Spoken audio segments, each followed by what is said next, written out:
Donc, je vais essayer de proposer quelques hypothèses par rapport à la coïncidence, non plus qui se produit lors du passage simplement du texte à la scène, comme j'en ai parlé, mais aussi par rapport à la scène elle-même. D'abord, je récapitule juste de manière très succincte quelques hypothèses que j'avais déjà développées qui ont été d'ailleurs publiées dans le texte Les écarts de la partition, sur la base d'un travail qui est sans doute pour moi la partie la moins spectaculaire en fait du travail et la plus invisible, même la plus secrète, mais assurément la plus importante dans le travail de mise en scène, qui tient d'abord à un paradoxe fondamental de cet art à deux temps qu'est le théâtre, savoir que le texte est toujours premier, mais la parole destinée à être proférée sur la scène doit, au terme du processus, apparaître non pas comme un point de départ, mais comme une conséquence et d'un processus de transformation silencieuse. D'abord, ça consiste à un travail avec les comédiens, souvent de défixation de la parfaite coïncidence du jeu avec les mots, et qui font souvent écran dans une redondance qui finit par recouvrir et faire désapparaître ce qui est fondamentalement en jeu. C'est en effet entre les mots, dans l'interstice, dans les ellipses du texte, que les contours d'une action scénique apparaissent dessinés en négatif. Le travail de mise en scène consiste à creuser cet interstice entre un sens, disons, énoncé et un sens latent, dans une sorte de distorsion entre ce qui apparaît à la surface du discours et ce qui est véhiculé en profondeur. Ce que j'appelle, en reprenant, j'emprunte cette expression à Catherine Marnas, qui est metteur en scène, qui appelle ça une lame de fond, pour faire émerger donc ce que les mots finalement ne disent pas, mais qu'ils contiennent et retiennent en creux, sans savoir vraiment toujours où le situer, mais pour faire émerger du langage une action scénique où le corps devient concrètement ancré dans un espace dans lequel la voix résonne. Donc, le passage de la page à la scène vise donc à révéler des enjeux latents, enfouis, et par là même inouïs, et n'existant que dans ce que François Julien a pu appeler le revers du discours, c'était dans le détour à l'accès, afin donc de les rendre perceptibles devant un public. Donc, dans cette optique, la recherche de tension à l'intérieur du matériau textuel a toujours été le fondement de mon travail. Mettre en tension l'écart entre ce qui est dit et ce qui est joué, ce que j'avais donc appelé les écarts de la partition, si tant est que le texte puisse être considéré comme une partition. Ainsi, donc, pour prendre juste un exemple, à partir d'une scène éminemment classique, dans l'acte 4, scène 3 de Don Juan.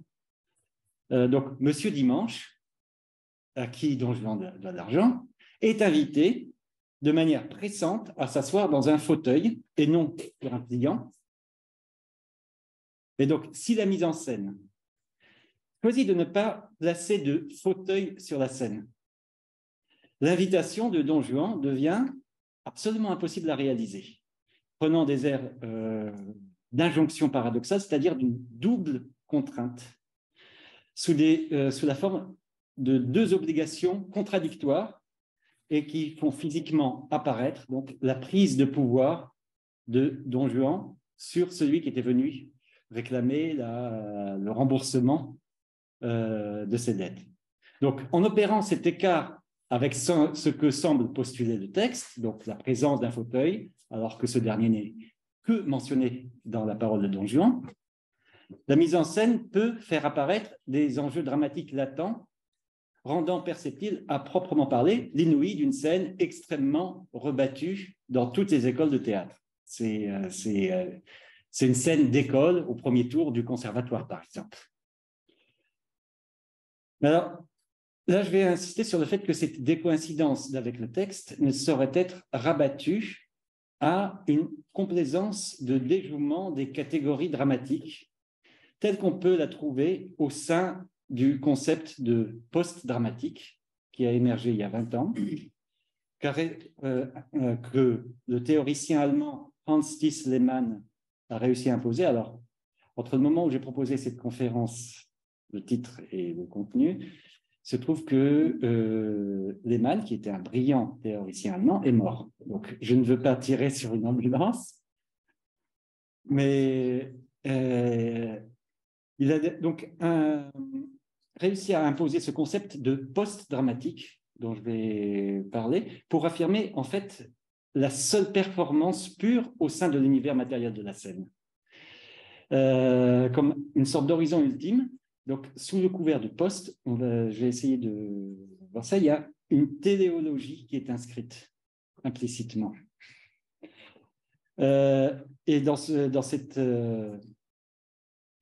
galaxie ou constellation post-dramatique, le texte, lorsqu'il existe encore, n'est utilisé que comme simple décor de la performance. En fait, depuis sa parution en 2002, le livre de Lehmann et le concept de post-dramatique sont devenus tellement convenus et tellement coïncidents dans toutes les études théâtrales, dans tout le discours qu'on tient sur le théâtre, qu'on ne peut plus parler non seulement de théâtre, mais aussi de scène contemporaine sans se référer au post-dramatique. Et qui est en quelque sorte devenu une sorte de sphère. Alors, j'utilise le terme sphère plutôt que cadre. Sphère, parce que en Allemagne, en tout cas, on parle plutôt de sphère que de cadre. Lehmann utilise ce terme de sphère très souvent. Donc, de sphère autoréférentielle, j'insiste là-dessus, parce que c'est à partir uniquement du post-dramatique, qu'on considère comme advenu, qu'on va situer tout le reste du champ des arts de la scène, du théâtre et du théâtre. Alors, on pourrait déjà s'étonner de la formation de ce terme, alors très efficace, comme un concept de marketing, qui associe un préfixe latin à une racine grecque, pour l'exploiter en allemand. Alors, c'est absolument pas nouveau, il y a télévision, il y en a des quantités. Mais en décalquant la construction sur, évidemment, le postmoderne, et tous les dérivés, allant de la post-histoire de Fukuyama, dans cette lignée du post, en s'appuyant sur une fausse décoïncidence, en fait, sur ce que Méchonic a appelé le mythe de la rupture. C'est dans Modernité, pour prétendre instaurer une nouvelle ère avec une téléologie implicite. Alors, ainsi, on considère comme allant de soi toute la rupture post-dramatique au point que des pièces dramatiques sont désormais qualifiées, donc dramatiques avec une histoire, des personnages, de la fiction, une intrigue, sont désormais qualifiées de néo-dramatiques. Et qu'Aristote est présenté sérieusement comme pré-post-dramatique. Donc, c'est pour ça que je mentionne ça, c'était en 2013, Isabelle Barbary, mais ça continue et ça tourne en rond. Maintenant, on parle même de post-dramatique. Donc, la téléologie est complètement à son comble dans cette logique du post. Ainsi, le post-dramatique pose comme vérité et solution ce qui précisément fait problème, à savoir que ce qui a pu être observé à une échelle historique très large et souligné par les théoriciens du théâtre, par les historiens, du théâtre, notamment ceux du XVIIe siècle, qui retrouvent dans les formes théâtrales d'avant 1630 des critères ou des caractéristiques qui sont considérées comme post-dramatiques. Et je vais essayer c'est avant la constitution de la doctrine classique en France. Et en fait, on observe une oscillation permanente entre pré-dramatique ou adramatique, dramatique. C'est un mouvement fluide et non pas linéaire, selon des cycles réguliers. Alors, le fait aussi que le concept de post-dramatique n'existe qu'en se posant en opposition au dramatique et un prétendu modèle aristotélicien qui n'a jamais réellement existé dans les faits. Donc, le livre de Lehmann commence de manière tonitruante, c'est son objectif. Avec la fin de la galaxie Gutenberg, l'avenir du texte écrit s'avère revenir en question. Et en fait, il cherche à réactiver un débat qui existe au moins depuis Aristote entre textocentrisme et scénocentrisme. Mais pour enchaîner sur ce qui, selon lui, fait la signification du théâtre. Alors, aller au théâtre signifie une tranche de vie passée et vécue en commun par des acteurs et des spectateurs dans l'air de cet espace respiré en commun. Et en fait, ce que fait Lehmann, tous ces présupposés sont repris du théâtre des années 60 qui ont été exposés par Peter Handke, qui est un très intéressant auteur allemand, mais qui avait écrit une pièce en 66 qui s'appelle « Outrage au public ». Alors, je vais vous lire simplement quelques petits extraits de cette pièce. Alors, c'est une pièce pour 4 acteurs.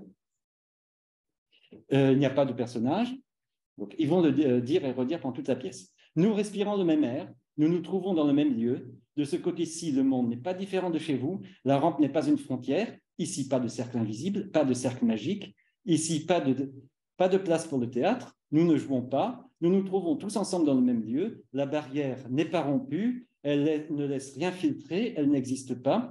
Nous ne sommes pas séparés, vous et nous, par une ceinture de rayonnement. Pour vous, il y a d'une part la scène qui est surélevée, d'autre part la salle qui est en contrebas. Dans votre esprit, ce sont 2 mondes différents. Vos esprits sont faussés par la fréquentation des théâtres. Ces conceptions-là, il faut vous en défaire. Vous n'assistez pas à une pièce de théâtre. Ce soir, nous ne jouons pas. Ici, il n'y a pas de temps à autre. Nous ne sortons pas d'un personnage pour nous adresser à vous. Nous n'avons pas besoin de recourir à l'illusion pour tenter de vous désillusionner. Nous ne vous montrons rien. Nous ne vous racontons rien, nous ne sommes pas dans l'action, nous ne jouons pas un rôle, nous n'avons rien à présenter, nous ne cherchons pas à vous mystifier, nous ne jouons pas une situation, vous n'avez pas à vous sentir concerné, il n'y aura pas de suspense, ces planches ne figurent pas le monde, elles font partie du monde, ces planches sont simplement pour nous porter. Alors, ça continue comme ça pendant 2 heures. Jusqu'à l'insupportable, d'où le titre « Outrage au public ». Donc, Handke demande jusqu'à ce que le dernier spectateur sorte, de continuer, quitte à reprendre le texte depuis le début. Bon. Donc, par cette accumulation d'énoncés négatifs qui déconstruisent toutes les catégories dramatiques, donc action, histoire, dialogue, fiction, personnage, pour ne faire exister que le seul univers matériel de la scène. Donc, pour aller vite, cela consiste à exhiber le plateau de théâtre pour lui-même, les sources de lumière apparentes, à mettre des scotch à la place des éléments scénographiques, à mettre des acteurs à s'adresser directement face publique, à ne plus dialoguer, etc. De même que dans le texte de Handke, Lehmann ne cesse d'ironiser pendant tout le livre sur l'absence de ce qu'il appelle la story, de la fiction, de la pièce, des personnages sur les scènes contemporaines. Et la table des matières reprend les présupposés de Handke d'une manière que j'oserais appeler extrêmement coïncidente. Donc il reprend ça avec le livre publié en Allemagne en 1999, donc on est quand même 33 ans plus tard. Mais en présentant ça comme quelque chose d'extrêmement nouveau. Et du coup, une théâtrologue qui s'appelle Isabelle Barberis avait résumé ça en disant « L'artiste post-dramatique, pourrait-on dire, utilise le plateau, entre guillemets, le théâtre, de manière littérale, comme instrument d'une mise à plat. Le plateau serait ainsi le nouveau nom de la scène, entre guillemets, post-dramatique. Un agencement postmoderne dans le sens établi par le philosophe Frederick Jameson, plus que par le scénologue Lehmann. Absence de profondeur, bidimensionnalité, superficialité, aplatissement de la profondeur historique au profit du pastiche, de la platitude, flatness en anglais. Donc, comme le post-dramatique ne s'affirme que comme opposition au théâtre dramatique, c'est ce qui est presque un sport national en Allemagne depuis la fin du XVIIIe siècle. Il faut remonter par exemple à Lenz, à sa préface au précepteur, qui est d'une virulence contre les pièces, alors à l'époque dites à la française, mais pour déboulonner complètement tout ce qu'il appelle le système aristotélicien. Et ça sera continué par Brecht lorsqu'il oppose le théâtre épique, donc un théâtre du récit et de l'ère scientifique, au théâtre dramatique qui, soi-disant, emmène dans un manège, qui amuse et entraîne l'émotion du spectateur. Donc, et en faisant donc d'Aristote une sorte de commodité théorique avec laquelle on peut mieux s'opposer. Donc, d'abord, du coup, une mise au point s'impose. Parce qu'Aristote compose la poétique vers moins 335, d'après les spécialistes. C'est-à-dire plus de 70 ans après la disparition des grands poètes tragiques, dont il n'a pas été témoin. Donc, à un moment où précisément, on ne faisait que reprendre depuis au moins 50 ans, depuis moins 386, d'après le programme des Grandes Dionysies à Athènes, les anciennes tragédies, et où ne s'imposait en fait que la seule performance d'acteurs vedettes qui réagençaient sous leur nom des morceaux choisis des anciens poètes qu'ils décomposaient et recomposaient pour la scène.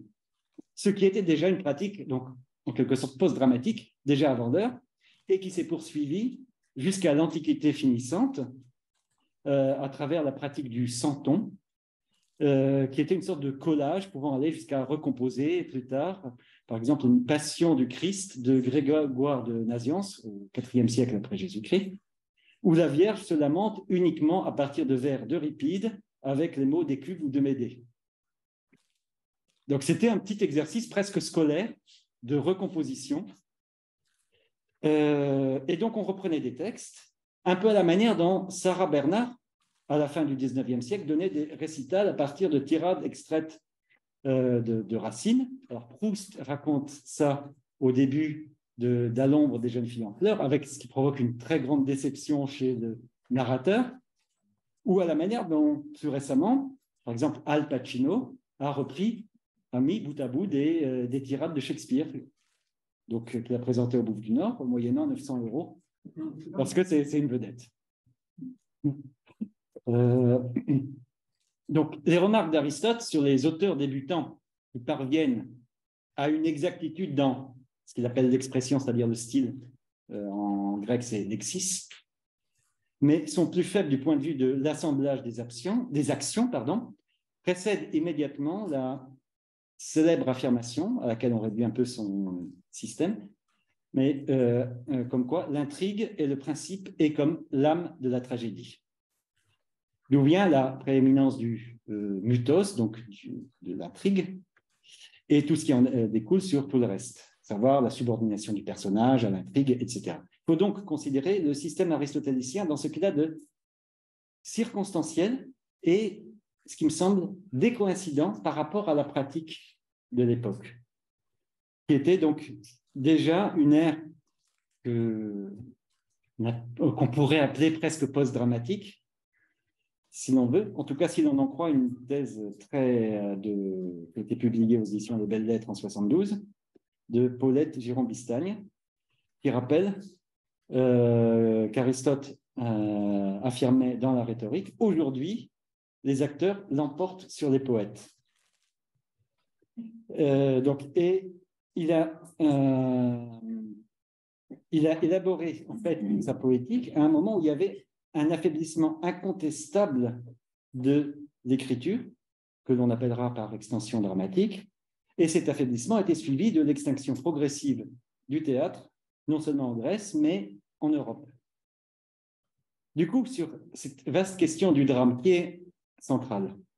Alors, tout dépend évidemment de l'idée qu'on s'en fait, le mot ayant pris tellement d'acceptions dérivées, la combinaison d'un système d'enchaînement d'actions logiques chez Aristote, qui a été contaminé par la collision dramatique chez Hegel, et par aussi l'usage quotidien, médiatique, journalistique, de l'événement, du suspense, du drame du quotidien, voire du commentaire sportif, mettant du drama à toutes les sauces, y compris dans la dramaturgie d'un match de football qui est digne d'une tragédie grecque.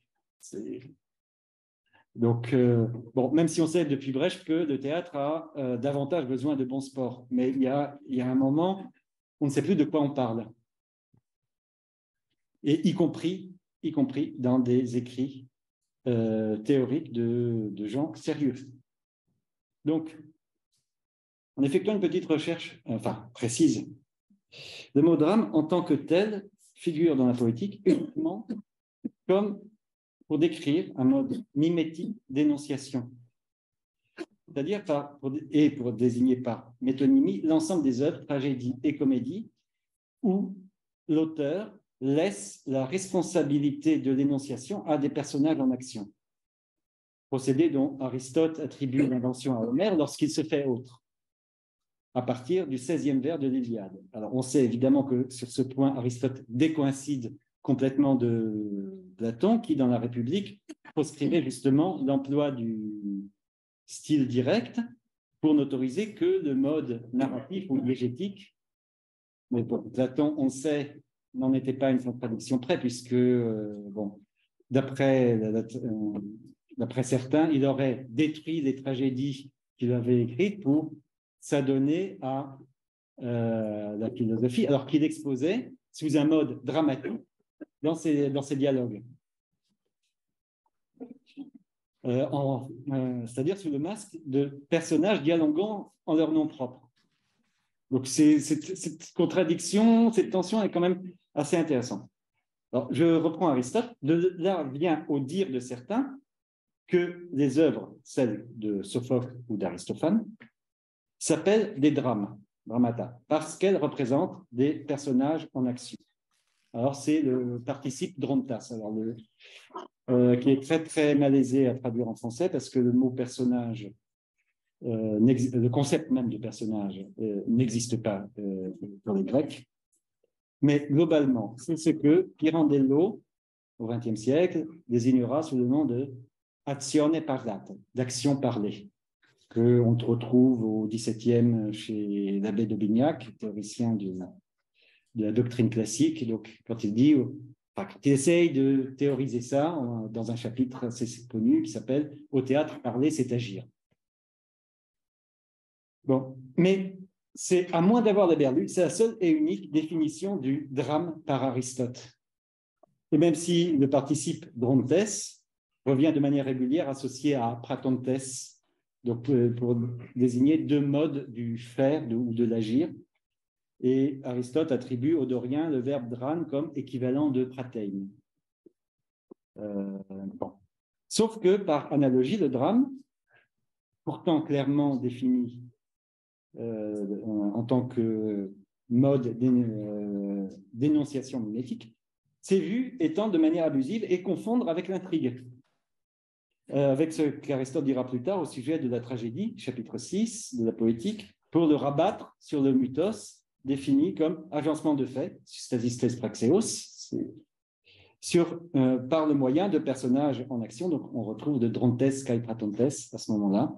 Donc, on en vient à action égale drame, puisque drame signifie action. Et c'est une espèce de... on glisse dans la définition du défini, etc. Et donc, on tourne en rond. Et à la suite de Diderot, Lenz, Brecht, Peter Zondy, un théoricien des années 50, qui était le professeur de Lehmann, qui a forgé le concept de drame absolu qui n'a jamais existé, qui est encore une fois une commodité théorique. Donc, il est pour faire forger le concept du drame absolu, il faut qu'il évacue la tragédie grecque, le drame shakespearien, le drame historique et le drame romantique. Enfin, c'est ça la limite de la théorie. Donc, j'ai parlé des premières attaques extrêmement virulentes contre le modèle du drame. Et ces attaques continuent de manière régulière. Récemment, il y a eu un livre de Florence Dupont, en 2007, qui s'appelait Aristote ou du théâtre occidental. Ou alors, je trouve que ce livre est sorti le jour même de la soutenance de ma thèse. Donc, on a beaucoup parlé dans le jury. J'ai rencontré Florence Dupont. Elle m'a dit que Aristote était un paranoïaque absolu quant au théâtre. Et ce qui me gêne, c'est qu'elle présente la tragédie grecque comme un rituel d'identification locale en mettant sur le même plan, par exemple, le travail de Cantor, au début des années 70, et le mélodrame. Il y a une méconnaissance totale du théâtre. Alors, c'est une excellente traductrice de Sénèque, incontestablement. Mais quand elle se mêle de parler du théâtre, alors c'est un livre très polémique, mais dont les thèses ne sont pas tenables. Enfin, alors, s'il existe donc des quantités de textes contemporains pour le théâtre déconnectés de la forme dramatique, cela a pu aller jusqu'à reprendre un journal intime sur un plateau, un récit d'enfance ou un verbatim, puisqu'on sait que Vitesse, en 1975, affirmait qu'on peut faire théâtre de tout, en prenant, c'était un roman d'Aragon, Les cloches de Bâle, en 1975, que les acteurs lisaient sur le plateau. Mais ça n'en fait pas pour autant du post-dramatique.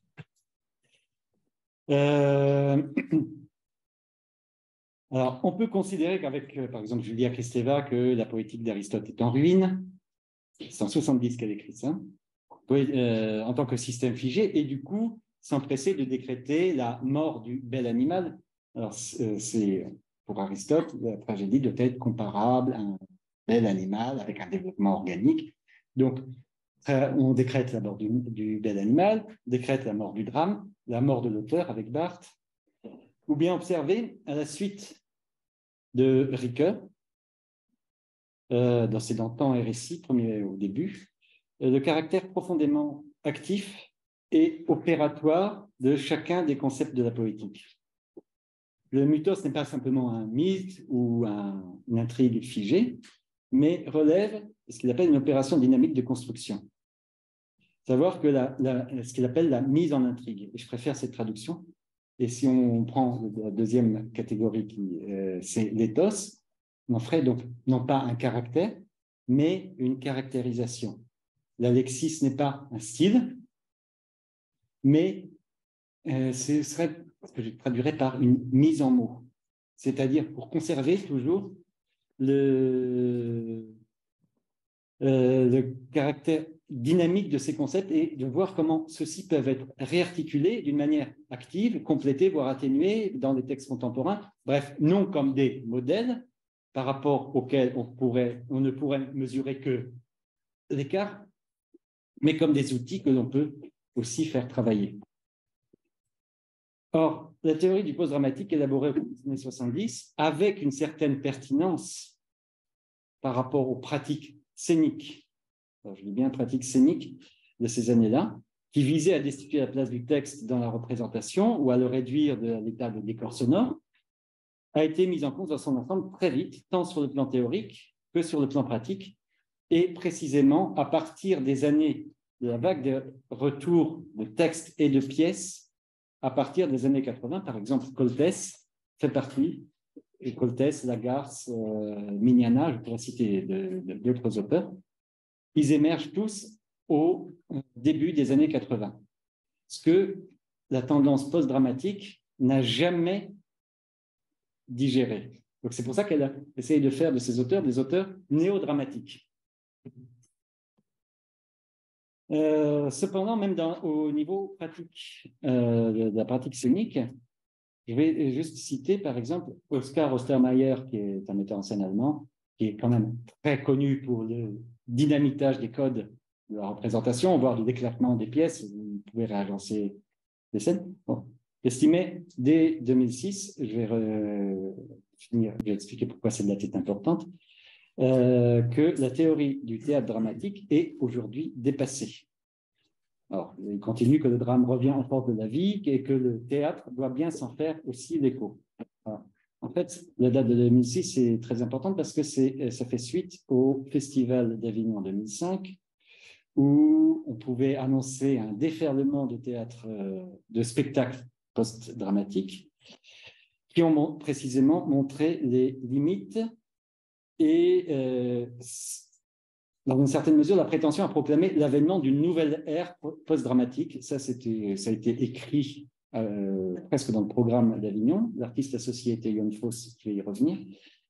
on a en réalité assisté à un déferlement de spectacles bâclés, inachevés, ni fait ni à faire, qui ne valaient que par le commentaire sur lequel ils étaient construits. Mais absolument pas sur leur immédiateté scénique, et à deux exceptions près, qui étaient des pièces, alors certes contemporaines, mais des pièces construites, non seulement d'une platitude, les spectacles post-dramatiques étaient non seulement d'une platitude narcissique absolue, alors je mets des termes un peu chargés, mais j'ai développé ça, mais aussi d'une très grande indigence aussi de pensée par rapport à la prétention qu'ils avaient en s'affranchissant du logos, du mythos. Du coup, la pertinence du concept de post-dramatique, très en vogue, a été fortement remise en question. D'abord, Patrice Pavis, c'est dès 1996, avant même la publication de Lehmann, qu'il remet ça, question pour son manque de rigueur théorique, puisque, comme je l'ai dit, il n'arrive à établir son identité qu'en opposition aux normes classiques. Et si Lehmann ne cesse d'ironiser sur les concepts dramatiques, absence de story, intrigante intrigue, ce sont les entrées de Lehmann dans... en fait, le flou des critères de post-dramaticité a fait s'interroger sur la terrible menace du solipsisme dès lors que le théâtre tout entier s'est mis à parler de lui-même sur lui-même. Je voudrais citer ce témoignage d'un acteur qui est devenu auteur et metteur en scène, qui s'appelle Yann Allégret. Donc, c'est quelqu'un qui est né en 1973, donc il arrive à la cinquantaine aujourd'hui. En 2004, il disait « Je me demande ce qu'on peut écrire après fin de partie. Une part de moi pense rien. D'où le fait que le monologue tienne une place aussi importante dans mon écriture. C'est la source de tout, quelqu'un s'extrait de la communauté et lui fait face, lui parle. Quand j'ai commencé comme acteur à Aix-en-Provence, on faisait vraiment la guerre aux personnages, à l'histoire, à la fiction. La seule chose qui m'intéressait, c'était un être là. Au fil des années, je me suis aperçu que je revenais toujours à un acteur qui parle d'une impossibilité à jouer. C'est quelque chose qui ne m'intéresse plus vraiment. Je me suis rendu compte qu'à chaque fois, je retrouvais un point d'accroche fictionnel. Les choses se libéraient sans revenir à une forme classique pour autant. Le théâtre, c'est toujours la métaphore de quelque chose. On ne peut pas simplement être dans l'écriture du réel. C'est ce qui m'en fait venir à proprement parler à la scène. Alors, j'aurais aimé pouvoir vous montrer quelques supports, mais là, ça ne va rien donner. Donc, je vais essayer de vous faire comprendre et puis je ferai peut-être parvenir à Linda les illustrations et comme ça, vous les aurez. Donc, à l'origine, la skène, qui a donné le mot scène en français, ce n'est que la tente ou la cabane, ou une sorte de baraque plus ou moins éphémère, qui est placée au fond de l'espace, face au public, pour permettre aux acteurs de se changer et qui fait office de loge. Dans le théâtre latin, c'est la scaena qui, elle, est construite en dur. C'est comme un mur avec des ouvertures, donc c'est beaucoup plus sophistiqué, et qui se dresse devant le public et clôt l'arrondi du théâtre. Mais qui cache en même temps aux yeux des spectateurs les acteurs en train de se changer et qui, surtout, aussi, fait exister un hors-scène où étaient notamment censés se dérouler les morts de certains personnages. Alors, du coup, si on tient que le théâtron, qui est, en fait, ce sont les gradins, ça ne désigne pas le théâtre au sens moderne du terme. Le théâtron, c'est le lieu d'où l'on voit. Ça désigne aussi l'assistance, c'est-à-dire l'emplacement du public qui regarde. Il est clair que cette vision du public entretient une relation dialectique entre ce qui est montré et caché, et qui ouvre aussi sur un imaginaire. Et comme je l'ai dit très souvent, lorsque l'on montre tout, on ne voit plus rien. C'est ce qui manque qui devient plus signifiant que ce qui s'étale à la vue et qui menace de toujours désapparaître, comme l'écrivait François Julien. Cependant, on voit que les termes ont connu un glissement sémantique et c'est là où les illustrations auraient été bienvenues, puisque la Skénè, censée cacher, est devenue la scène, le plateau qui s'étale au regard du public. Et j'aurais aimé vous montrer comment le théâtron grec se transforme progressivement en théâtre à l'italienne et où la Skénè, les coulisses, s'étendent à la scène. Un espace libère une cage de scène avec toute une technicité. Alors, dans les théâtres modernes et contemporains, maintenant on met tout ça en frontal, mais ça reste, on est tout le théâtre à l'italienne dans lequel on a construit toute la perspective et simplement une transformation progressive du théâtre grec. Et la scène, donc je le disais, c'est la Skénè. Pardon, je reviens juste un tout petit peu en arrière. Donc, devant la Skénè, il y avait le proscenium, qui était simplement la partie où évoluaient les acteurs. Et l'orchestra, qui a donné l'orchestre, était l'endroit où évoluait le chœur. Et lorsqu'il y avait confrontation entre le protagoniste et le chœur, elle était aussi inscrite dans l'espace. Or, le proscenium c'était un espace relativement étroit. L'évolution des acteurs était sur une... Il se trouve qu'avec le théâtre à l'italienne, la scène s'est considérablement agrandie. Le proscenium n'est plus que la partie qui déborde du cadre de scène. J'aurais voulu vous montrer la construction d'une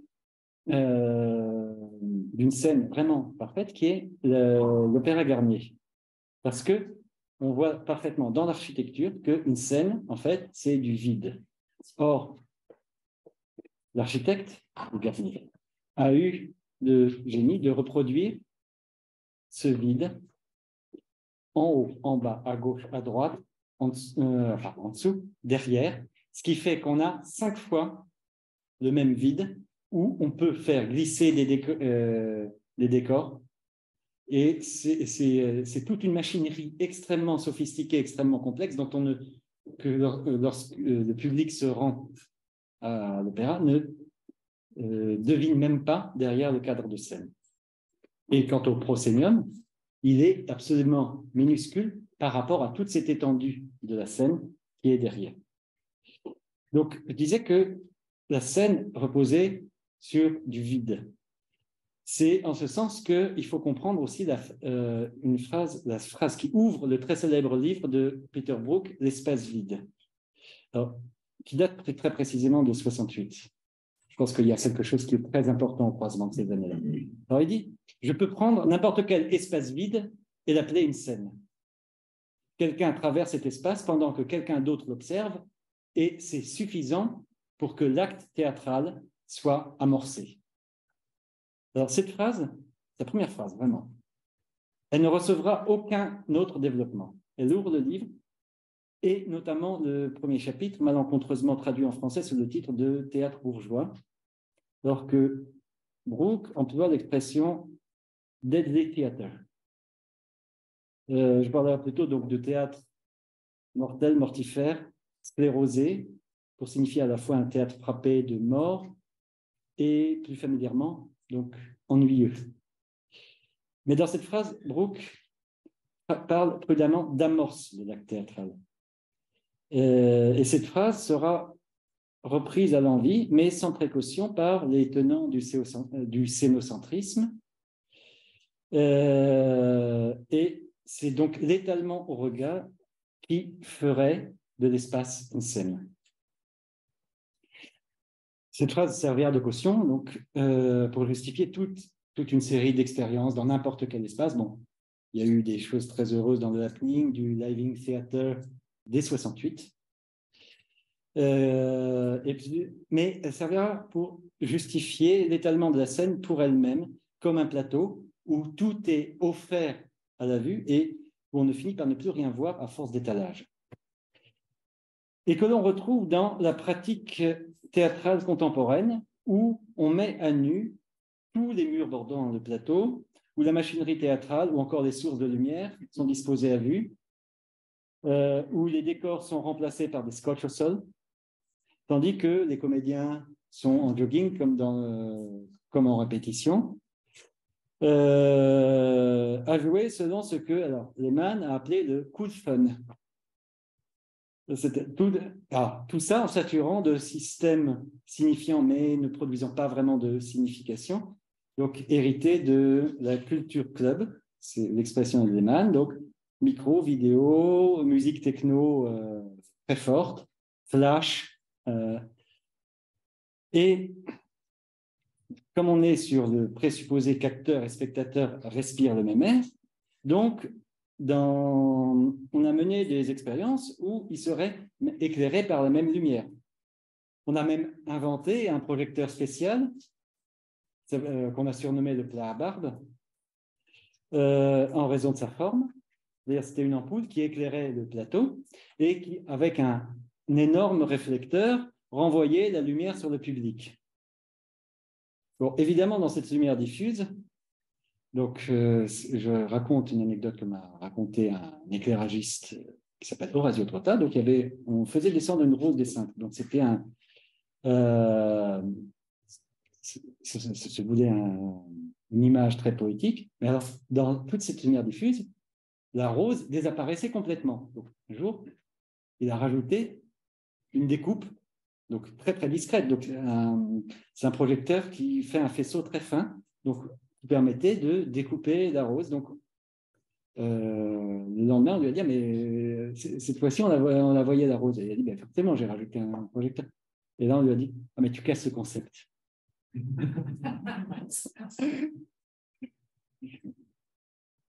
Donc il se trouve que samedi, bon, j'ai assisté à une représentation de fin d'études dans une école de théâtre. J'ai été surpris de lire dans la feuille de salle que la jeune metteur en scène était convaincue qu'il y avait une simplicité à voir sur le plateau. Et je cite, un besoin d'assumer la scène telle qu'elle est. Ne pas faire croire qu'on est ailleurs. Alors qu'elle montait une pièce extrêmement fictionnelle, mais tout était mis à nu. Parce que, de toute évidence, elle n'avait pas les moyens d'avoir de décor et qu'elle devait utiliser des paravents noirs et dénuder des murs. Alors, le plus souvent, au théâtre, on sait que les plus mauvaises raisons sont toujours les meilleures. Et donc, on fait de nécessité vertu. Donc, je peux comprendre qu'un spectacle monté dans une école de théâtre sans moyens de production puisse faire un théâtre pauvre, en reprenant le titre de Tadeusz Kantor, donc un metteur en scène polonais très très important qui a été découvert en France en début des années 70, enfin 1970, Festival de Nancy. Et Kantor lui-même, dans son protocole, il était lui-même sur scène. Donc il pouvait s'approcher des acteurs, leur dire c'est pas tout à fait ça, poser une main sur l'épaule, tout ça faisait partie du processus de la représentation. Donc, il ne faut pas critiquer Kantor qui était un metteur en scène très important. Par contre, on peut s'étonner que cette apparente pauvreté soit érigée en système dans des productions institutionnelles qui coûtent extrêmement cher. Alors, je vais juste prendre comme un exemple qui est Rodrigo Garcia. Alors, je ne sais pas si certains d'entre vous le connaissent. C'est un metteur en scène argentin qui vient, ça me semble assez important, il vient de la pub, de la publicité. Donc, c'est un excellent vendeur de concepts. Il a créé une compagnie de théâtre il est basé à Madrid qui s'appelle La Boucherie, La Carnicière. Et donc, Rodrigo Garcia, par exemple, va détruire, pour dénoncer la société de consommation, va détruire tous les soirs, en plein festival d'Avignon, 23 000 € de nourriture sur scène. Alors qu'il va disposer simplement, donc il va disposer une cuisinière dans la cour d'honneur. Si vous voulez, il y a quelque chose qui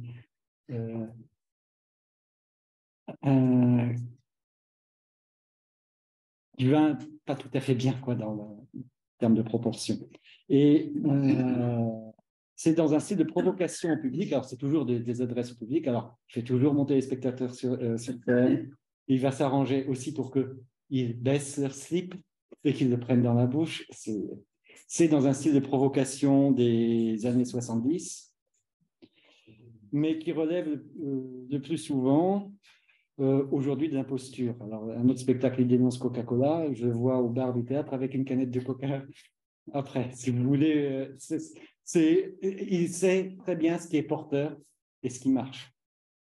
Alors, il en va de même, je vais dire, du spectacle j'aurais envie de parler quand même de Je suis 100 de Yann Fabre, présenté dans la cour d'honneur du Festival d'Avignon en 2005, dans ce fameux festival, qui a créé une querelle. Alors, on a appelé ça une querelle des anciens et des modernes. En fait, il s'agissait d'un spectacle sur les sécrétions corporelles de toutes sortes, sang, larmes, pisse, sperme, enfin. Le tout était animé par une sorte de monsieur loyal qui se présentait comme le chevalier du désespoir. Bon, ça aurait été joué dans une MJC en banlieue et pas dans la cour d'honneur devant un public. Le spectacle ne serait pas passé. On avait l'impression de revoir les expériences des avant-gardes des années 70 qui n'avaient pas su se renouveler ou qui étaient, comme aurait dit Ionesco, qui sont devenus les arrière-gardes. Et lors de cette édition, en termes d'académisme, et c'est là que j'aurais voulu vous montrer quelques images, le pire est advenu avec le spectacle de Pascal Rambert, After / Before, alors forcément c'est en anglais, parce que ça fait bien, ça fait mieux. Donc, présenté dans son générique, alors c'est même plus mise en scène, ça devient réalisation, déplacement, mobilier et images de Pascal Rambert. Constitué de 3 parties de 40 minutes chacune. Le spectacle commençait par une première phase de projection vidéo filmée avec le téléphone portable où des gens étaient interviewés, parmi lesquels, enfin c'était des anonymes pour la plupart, parmi lesquels quand même Christine Angot et Olivier Py, et qui répondaient à la question, en cas de déluge, qu'est-ce que tu garderais d'avant? Puis, et qu'est-ce que surtout, je cite le langage, hein, qu'est-ce que surtout tu n'emporterais pas de maintenant pour après? Donc évidemment, c'était comme dira Jean-Pierre Léonardini, c'était un déluge de clichés. Alors le spectacle se poursuivait ensuite par une pluie de 100 000 billes de polystyrène sur le plateau, seul élément spectaculaire du spectacle, alors pour signifier la catastrophe, et puis entrée des comédiens qui reprenaient au micro les réponses filmées auparavant en singeant les imitations, les intonations. Donc, alors les comédiens étaient habillés comme Rambert, t-shirt blanc, jean déchiré, de marque, je précise. Donc, avant une troisième partie où on reprenait encore une fois le texte des interviews. Alors, cette fois, les comédiens étaient dénudés, en effectuant des salutations au soleil ou en s'enroulant dans du papier crépon, sous la forme d'incantations accompagnées par des instruments de musique indonésiens en référence au tsunami qui avait eu lieu l'année précédente.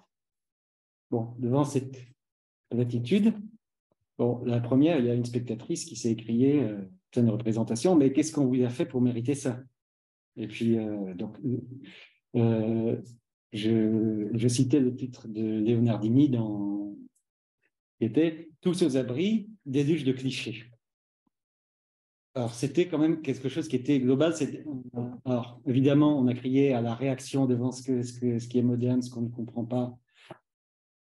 Mais simplement en postulant cette coïncidence absolue avec la scène elle-même, le post-dramatique produit une fausse décoïncidence en réalité, qui n'ouvre sur rien, qui referme l'imaginaire sur la matérialité même de la scène, mais qui sert à produire en vase clos une espèce discours convenu est extrêmement ronronnant, en fait, et d'une manière qui est profondément coïncidente dans une sphère qui est presque post-factuelle, et un système autoréférentiel et auto-reproductif, au mépris de toute contextualisation historique, et allant, comme j'ai rappelé tout à l'heure, jusqu'à faire d'Aristote, sans rire, un pré-post-dramatique, où, en parlant après le Festival d'Avignon 2005 qui n'avait donné sur rien, ah oui, alors le post-dramatique c'est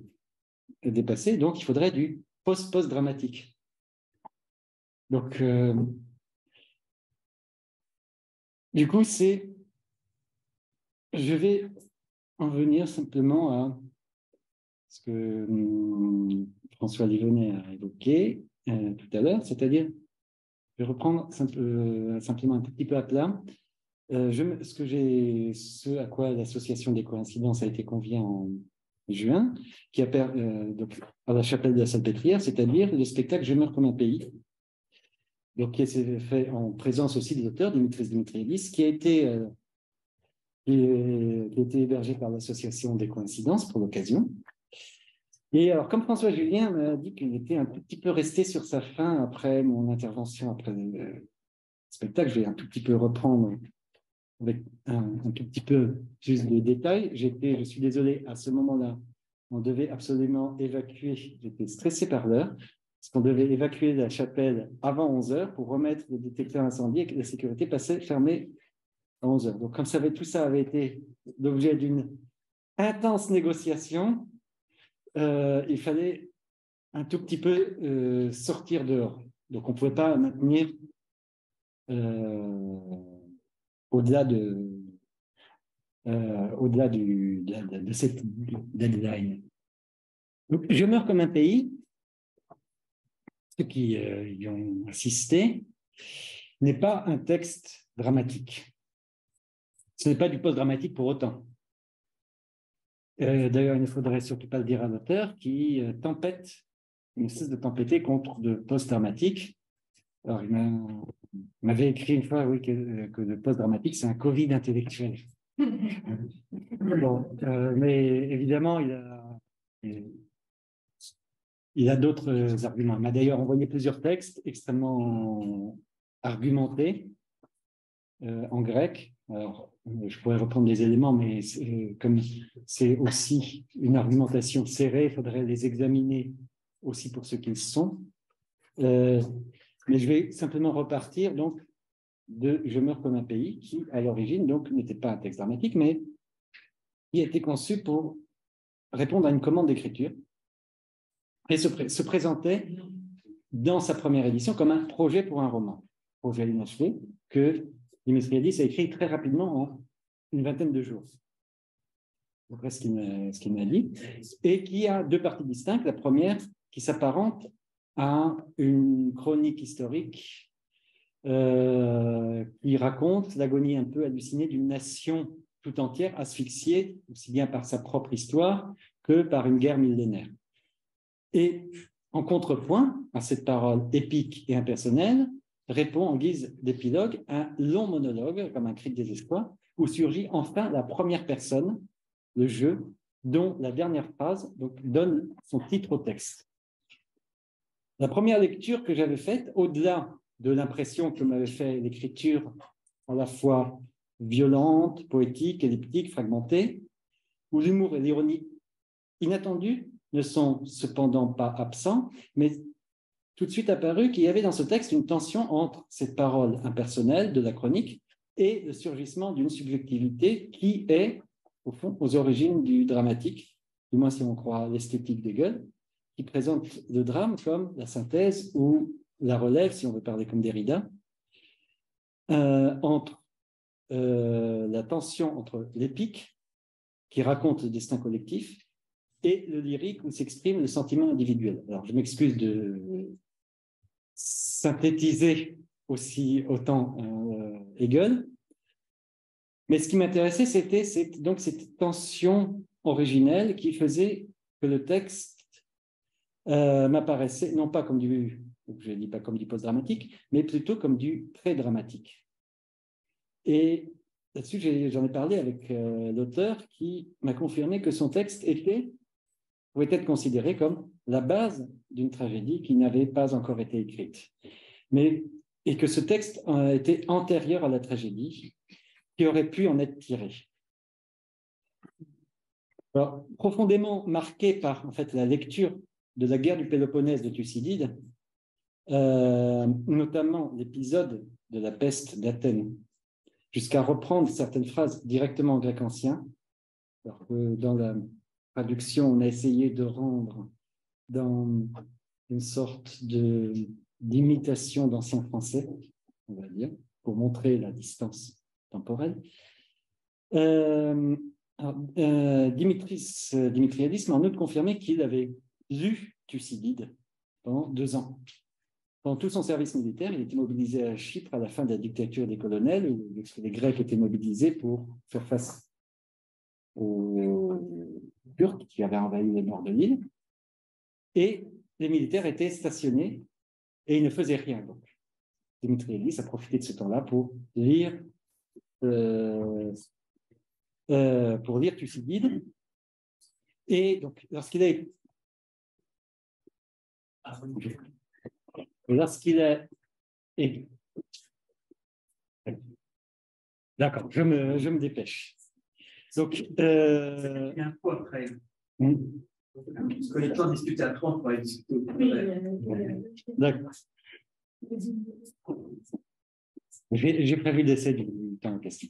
Donc, je vais montrer simplement que, en fait, Dimitriadis, dans son écriture, il emprunte à toutes les strates de la langue grecque, de l'ancienne comme de la moderne. Il mêle des archaïsmes, des byzantinismes, des régionalismes, des néologismes. Alors, parfois, c'est très, très difficile à traduire parce qu'en français, on aboutit à quelque chose de standard qu'on n'a pas en grec. Alors, c'était ma co-traductrice à l'époque, Madeleine Actipi. Moi, je n'étais pas capable de percevoir tout ça. C'est elle qui me l'a fait percevoir lorsqu'on a travaillé sur un mot à mot du texte. Mais il mêle souvent des styles nobles, des termes quotidiens, voire vulgaires. Tout ça constitue un assemblage complètement hétéroclite et qui conduit à un récit épique qui mêle donc tous les niveaux de langue selon des modes de rhapsodisation, si je veux dire, c'est-à-dire de couture, qui sont extrêmement divers.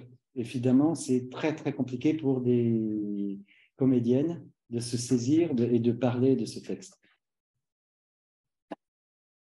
Alors, comme la première partie du texte ne comporte pas d'instance énonciative individualisée, pas de personnage au sens traditionnel du terme, j'ai choisi de faire raconter cette chronique par ce qu'on pourrait appeler un personnage collectif, c'est-à-dire un cœur de femme. Notamment en lisant l'essai de Nicole Laureau sur la tragédie grecque, ayant pour titre donc, La voix endeuillée, il m'a semblé naturel de faire un travail sur le cœur et le cœur féminin. Et je pensais notamment au très beau parallèle que Laureau faisait entre le cœur des suppliantes et les folles de la place de Mai, parties chercher leur enfant disparu pendant la dictature au Chili. C'est pourquoi, au début, alors, quand on aborde le texte en tant que metteur en scène avec des comédiens, on doit apporter des réponses un peu, je vais dire, journalistiques. C'est-à-dire, ce n'est pas des réponses qui sont extrêmement élaborées, sophistiquées ou poétiques. Et le poète a pour tâche d'être énigmatique, tandis que le metteur en scène doit être immédiatement clair. Donc, j'ai dû résoudre des choses de manière un peu brutale et dire, bon, on va essayer de travailler sur le fantôme. Que c'est pas parce qu'elles avaient besoin de se raccrocher à des personnages. Donc, on va dire, on va travailler plus sur la question du fantôme, donc d'où la présence de fumée pendant le prologue. je ne voulais pas que ça apparaisse comme des survivantes, parce qu'il y avait une des comédiennes qui voulait absolument être en soirée clopée. Tout ça, je vais dire, non, on ne va pas rentrer dans cette espèce de réalisme qui va ravaler et rabattre complètement toute la portée du texte. Donc, et j'étais attaché à l'idée que dans une sorte de temps ritualisé, l'autrefois puisse reprendre quelque sorte de corps et vie aussi face à quelque chose du moderne. Et à partir de cette première partie du texte, qui sinon dans sa version écrite se présente sous la forme d'un, alors dans le texte original, c'est un seul paragraphe. Donc très dense. Il est simplement troué par des points de suspension entre les phrases, comme autant de parties manquantes de l'écriture. Et j'ai simplement réparti en suivant ces points de suspension le texte suivant 5 comédiennes. 5, parce que si on était 3, on avait essayé une lecture à 3, c'était trop peu, ça donnait tout de suite une évidence dans la succession. 4, on était sur du pair, et donc ça faisait tout de suite du 2-2. Donc avec 5, on était dans une sorte de déséquilibre impair qui faisait que la circulation de la parole fonctionnait.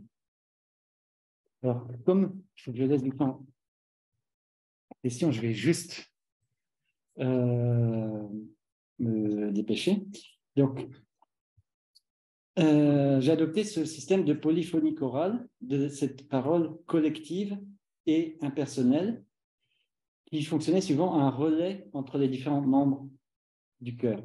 La parole, attachée à ça, devait tourner et circuler.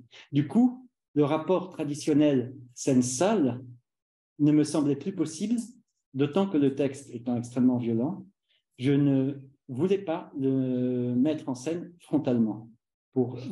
C'était vraiment une décision de ma part, parce qu'on pouvait rentrer dans tous les clichés d'un théâtre contemporain revendicatif, surnommé un peu trash, qu'on trouve énormément en Angleterre et qu'on trouve sur les scènes. Donc, c'était quelque chose qui ne m'intéressait pas de traiter.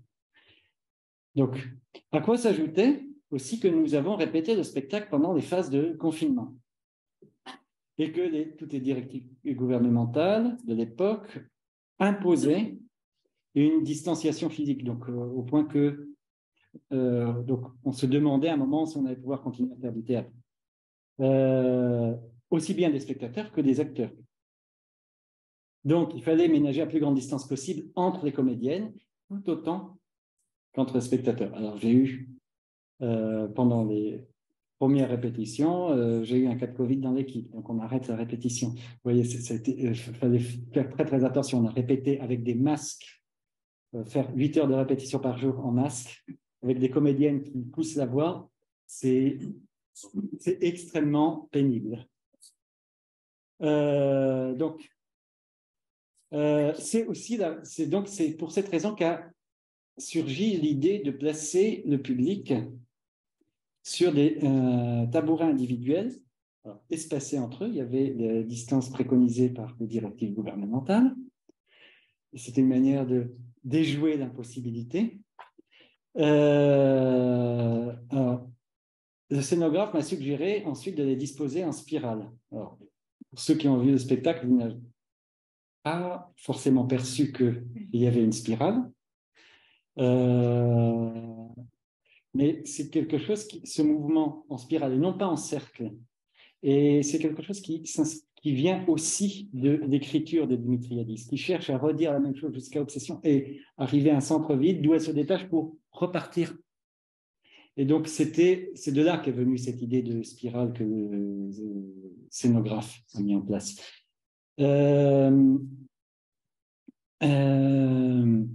Donc, ce qui m'intéressait, c'était de pouvoir développer aussi la possibilité d'une écoute, non pas simplement frontale, visuelle, mais aussi latérale. Alors, parfois, il y a des spectateurs qui pouvaient ne pas regarder le spectacle, mais qui pouvaient écouter dans les prises de parole qui se passaient derrière leur dos.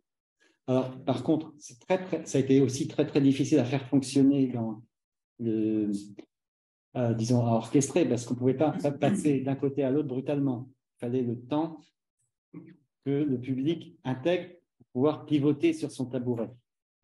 Et tout ça, ça a demandé un travail d'ajustement qui était quand même assez compliqué. Alors, d'autant plus dans la salpêtrière, et je fais finir pour laisser, où il y avait aussi tout le problème de la résonance. Alors, il y avait 8 nefs, on a choisi la configuration la plus difficile. 8 nefs tout autour du cœur. Donc, ça résonnait d'une nef à l'autre, ça se renvoyait. Donc, on pouvait avoir 10 secondes d'écho. On a dû mettre en place un système de diction extrêmement... Enfin, donc, changer le système de diction, passer dans les aigus, ralentir le débit, travailler, scinder le texte en groupes de souffles qui laissaient passer l'écho pour réattaquer. Tout ça, ma conceptrice sonore a aussi dû changer tout disons toute sa conception sonore. Elle a dû passer tout dans les aigus, alors qu'il y avait beaucoup d'infrabasses. Inutile de dire que dans un espace comme ça, les infrabasses étaient absolument impossibles. Et je voudrais juste donner un exemple. Enfin, donc, le son, je disais, a été aussi construit en contrepoint du texte. Je voudrais juste donner un exemple de ce qui a pu se passer. J'étais très, très embêté sur la fin. Alors, la fin de la première partie, je ne parle pas du monologue final, mais la fin de la première partie, je n'arrivais pas à trouver. Donc, il y a un moment où la comédienne qui était en charge du texte s'est même mis un peu à culpabiliser. Elle disait, c'est moi qui ne suis pas assez bonne. Je disais, non, là, je sais qu'il y a une idée de mise en scène qui n'est pas trouvée. Alors, quand je dis idée, ce n'est pas vraiment une idée, c'est une dynamique. Il y a un moment, j'ai réparti le texte de manière chorale avec une augmentation du volume progressif ou à l'intérieur même d'une phrase. Donc, j'ai travaillé de manière très, très détaillée. Et j'avais demandé à un moment un soutien sonore à un peu, je dis quelque chose de très très fort, alors je dis comme ça, un peu comme les Carmina Burana. Alors, comme Miniature a toujours fait